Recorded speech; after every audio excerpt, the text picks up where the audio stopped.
Developing specific types of materials. Listen, speak, and listen again. Your ears have value. Learn to use it. Prepared by Mayravel A. Suan and Jonah L. Sumaguila from BS Ed English 1A. Okay, so before we proceed to the content of the discussion, let us first know the learning outcomes. After learning the content of this unit, students could do the following. Check their comprehension. Next, students would be able to know some ways on how to improve their listening skills. Then the last is the students could deal with a range of unfamiliar accents. So here is our pretest. Refer to the box the correct corresponding answer on the given question below.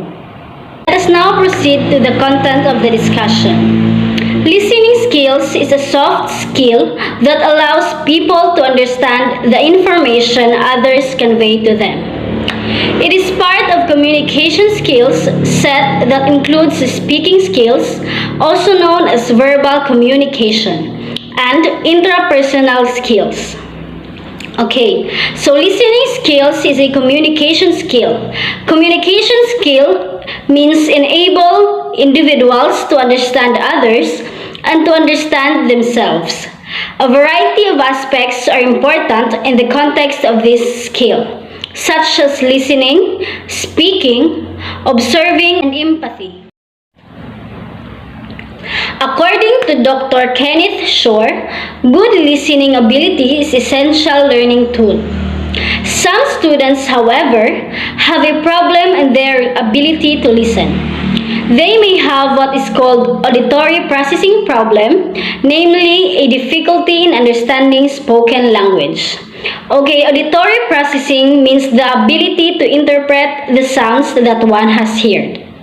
A student who has problems processing auditory information typically hears normally.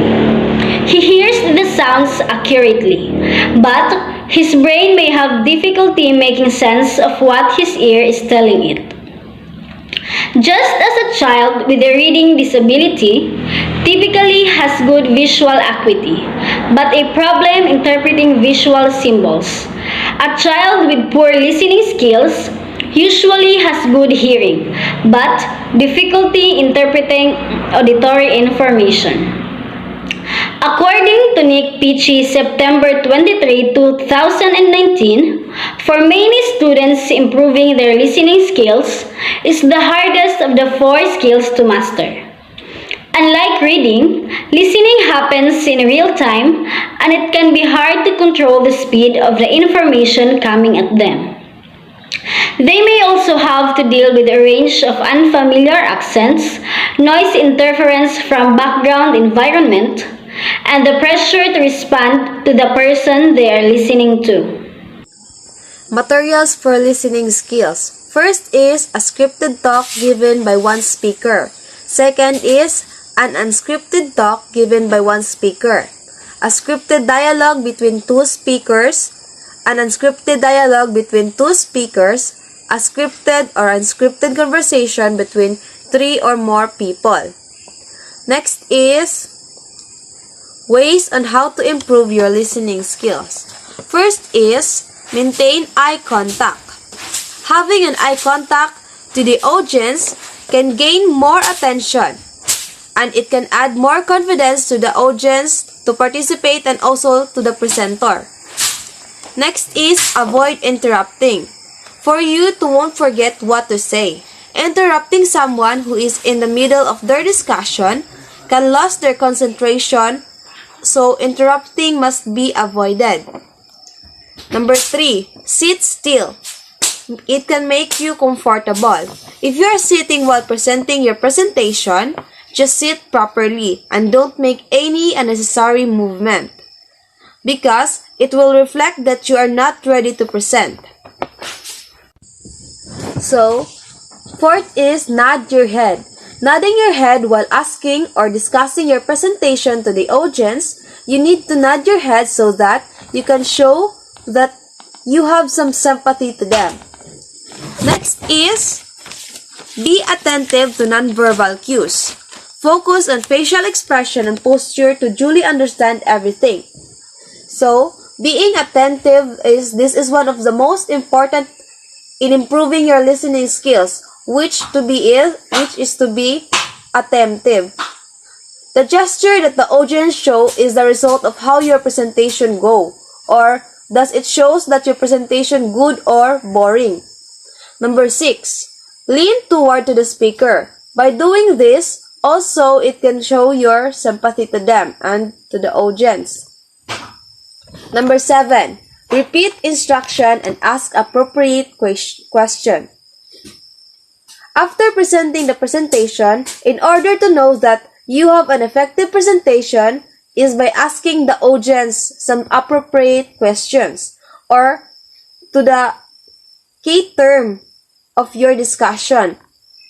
So, that is all the ways to improve your listening skills. Next is the activities in our that we made. It has just 2 questions. First is, make an essay about the importance of developing materials for listening skills. Second is, what have you learned?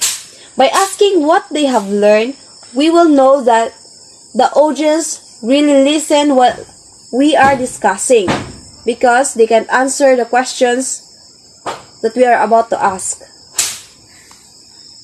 Next is the assessment. Write true if the statement is correct and false if the statement is wrong.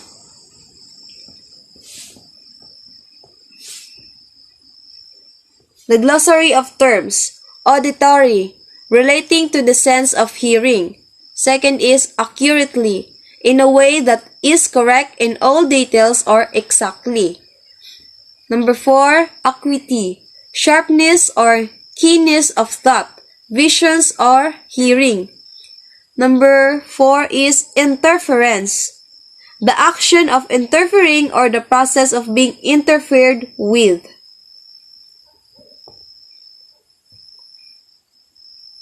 So in the rubrics, you will belong to the excellent category if the sentences are complete, clear, and begin in different ways.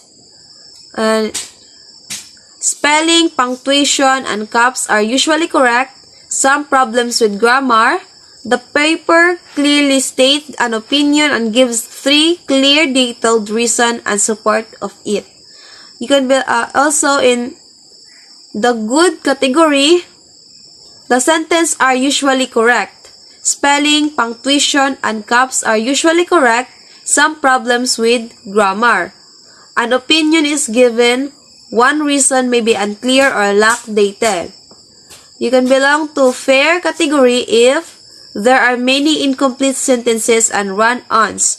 There are enough errors to make the writing hard to read and understand. An opinion is given. The reason given tend to be weak or inaccurate, may get off topic, and so on. So, these are the answer keys. In the pretest, first answer key is listening skills, Nick Peachy, Dr. Kenneth Shore, communication skills, auditory information. In the learning activities, answers may vary. In assessment, false,